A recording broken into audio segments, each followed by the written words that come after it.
Իսրայելն ու Հեզբոլլահը շարունակել են ռազմական գործողությունները չնայած հայտարարված հրադադարին։ Շաբաթ Լիբանանում իսրայելական հարվածների հետևանքով առնվազն 10 մարդ է զոհվել։ Լիբանանյան լրատվամիջոցները հայտնել են, որ իսրայելական ռազմական ինքնաթիռներն ու անօդաչու թռչող սարքերը հարվածներ են հասցրել երկրի հարավում եւ Բեքայի հովտում գտնվող մի քանի օբյեկտի։ Ցահալն էլ հայտարարել է, որ Հեզբոլլահը Լիբանանի հարավում մեկ գիշերվա ընթացքում ավելի քան 50 արկ է արձակել իսրայելական ուժերի ուղղությամբ։ Հեզբոլլահը հայտարարել է, որ հավատարիմ է մնում հրադադարի ռեժիմին, սակայն կպատասխանի Իսրայելի կողմից օկուպացիան ընդլայնելու ցանկացած փորձի։ Հրադադարի մասին համաձայնագիրն ուժի մեջ է մտել հունիսի 19-ին ժամը 16-ին։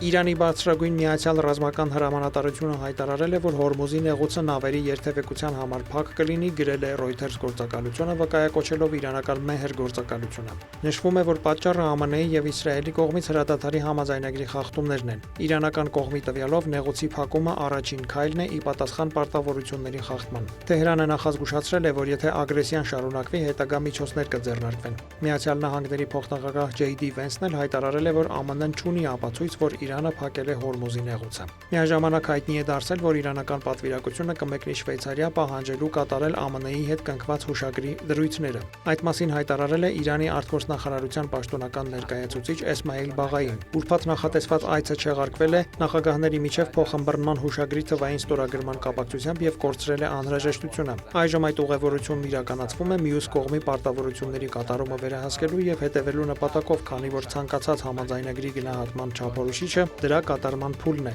ասել է Բաղային։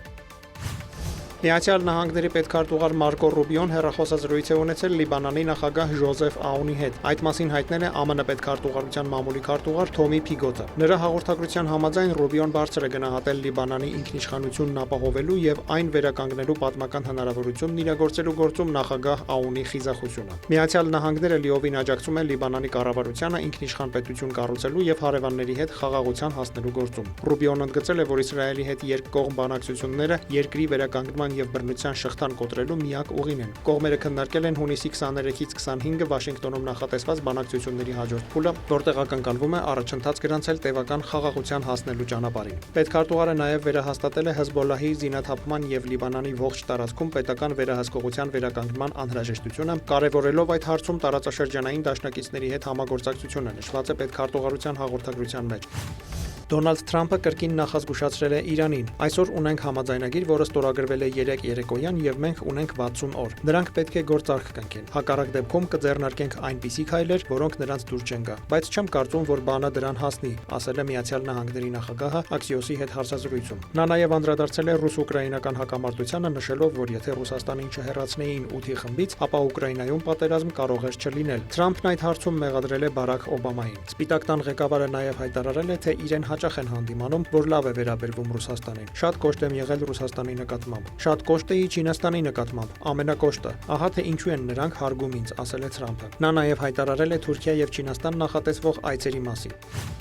Իրանի փոխարտգործնախարար Սաիդ Խաթիբզադեն Ալ Ջազիրայի հետ հարցազրույցում հայտարարել է, որ Թեհրանը պատրաստ է շարունակել Վաշինգտոնի հետ դիվանագիտական գործընթացը միայն եթե Միացյալ Նահանգներն ամենայն լրջությամբ մոտենա համաձայնագրի կատարմանը եւ երաշխավորի, որ Իսրայելը նույնպես կպահպանի փոխըմբռնման հուշագրի պայմանները։ Հայտարարությունը հնչել է, երբ չեղարկվել են Շվեյցարիայում նախատեսված ԱՄՆ-ի եւ Իրանի բանակցությունները։ Իրանցի դիվանագետը դատապարտել է նաեւ Լիբանանի ուղղությամբ Իսրայելի վերջին հարձակումները, ընդգծելով, որ Իսրայելի կողմից պատերազմի շարունակումը կհանգեցնի ծանր եւ անխուսափելի հետևանքների։ Նա հավելել է, որ Իսլամական Հանրապետությունը ձգտում է խաղաղություն հաստատել բոլոր ճակատներում, այդ թվում Գազայում։ Խաթիբզադեն պարզաբանել է, որ հակամարտության հետ ունեցած անմիջական կապի պատճառով Լիբանանը ներառվել է փոխըմբռնման հուշագրում։ Լիբանանում եւ ողջ տարածաշրջանում խաղաղություն եւ կայունություն չի լինի, քանի դեռ չի դադարեցվել օկուպացիան եւ Իսրայելը չի ենթարկվել միջազգային իրավունքի նորմերին, ընդգծել է պաշտոնյան։ Անդրադառնալով Հորմուզի նեղուցին, նա հայտարարել է, որ Թեհրանը կշարունակի նավագնացության ծառայություններ մատուցել Օմանի հետ համակարգմամբ եւ միջազգային իրավունքին համապատասխան։ Իրանի փոխարտգործնախարարը հավելել է, որ իր երկիրը